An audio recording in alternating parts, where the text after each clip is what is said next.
Viva Voz, com Vera Magalhães.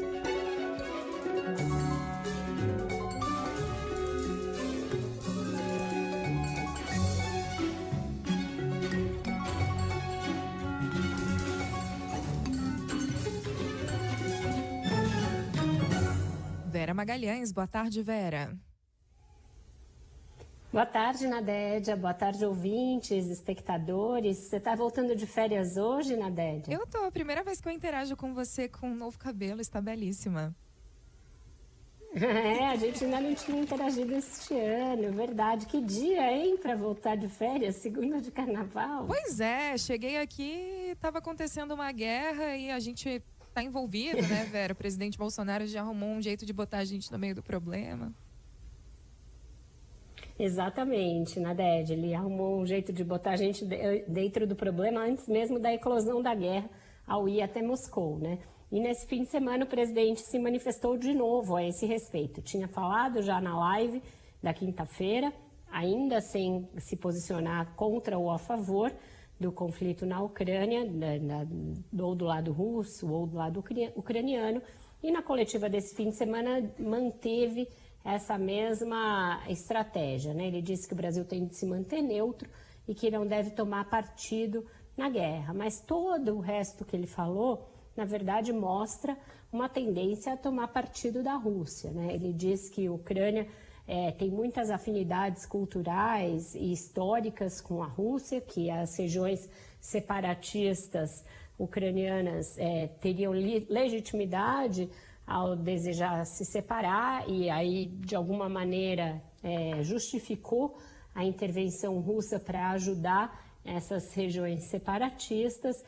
Afirmou que a Ucrânia elegeu um comediante, algo que pouco parece ter a ver com uma guerra, né? Os países têm autodeterminação para eleger quem quer que seja. Veja que ironia, Nadédia. Esse argumento do presidente comediante tem sido usado por oposicionistas a Bolsonaro aqui no Brasil, na linha, olha lá o que dá você eleger alguém despreparado. Tanto uns quanto o presidente estão errados nisso, né? A pessoa pode ser despreparada, como Bolsonaro ou como Zelensky, e ainda assim não se justifica uma invasão, uma guerra, um ataque a civis, como a gente tem visto na Ucrânia. Então, uma posição que o Bolsonaro usa da mesma maneira que usam para fustigá-lo. Então, tudo isso nos mostra como esse discurso de todos os lados está muito, muito, muito bagunçado em relação a essa guerra. Primeira guerra aí que a gente vive na era massiva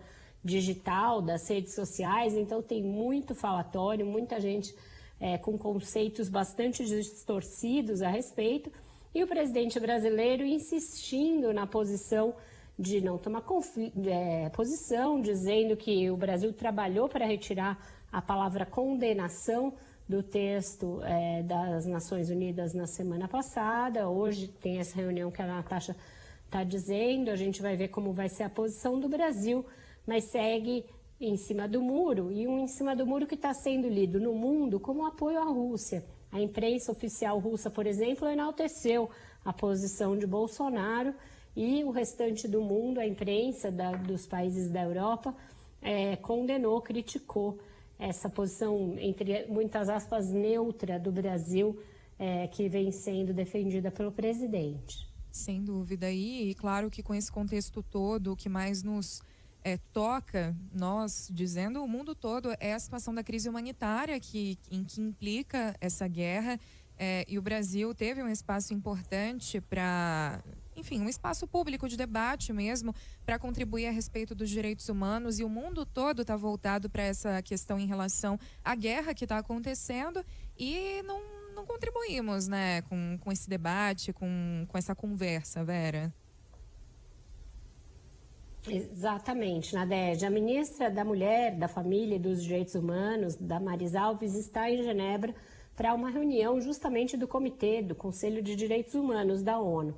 Ela foi aberta pelo presidente da ONU, o Guterres, e pela alta comissária de Direitos Humanos, ex-presidente do Chile, Michelle Bachelet.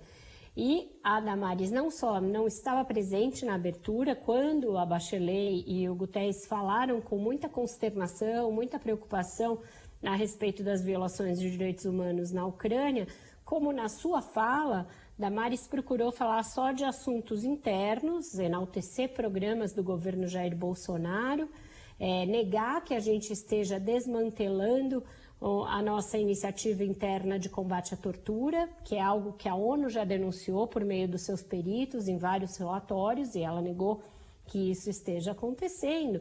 E veja só, Nadeja, para endereçar um dos assuntos mais caros ao bolsonarismo, que é a questão do aborto, e que ganhou relevo nos últimos dias depois que a Colômbia aprovou a expansão da permissão para aborto até o 6º mês de gestação.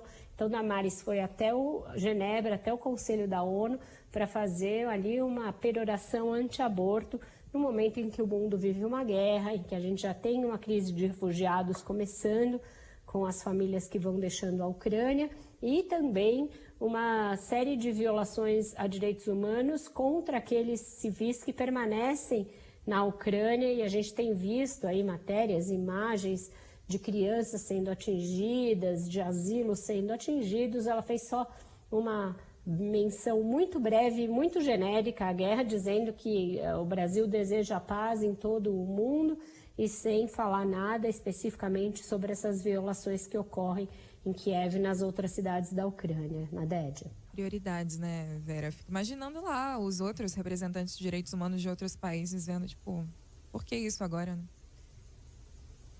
Exato. A gente já teve reações de ONGs que têm assento no Conselho de Direitos Humanos da ONU e também de outros comissários de uma certa perplexidade com esse discurso dela, um discurso voltado para questões internas do Brasil num fórum que não é para isso, e o governo Bolsonaro tem sido muito pródigo em usar esses fóruns globais para falar de temas locais, algo que mostra aí a nossa falta de conexão e falta de compreensão dos mecanismos de política global e de governança global.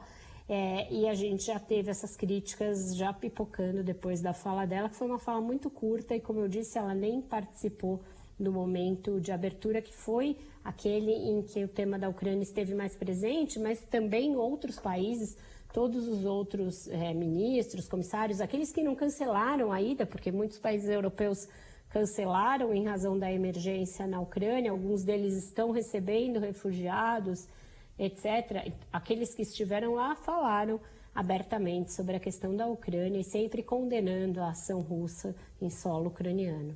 Perfeito. Vera Magalhães, muito obrigada, Vera. Muito bom te reencontrar. Até mais. Ótimo trabalho para você, bem-vinda de volta. Um ótimo dia para todos.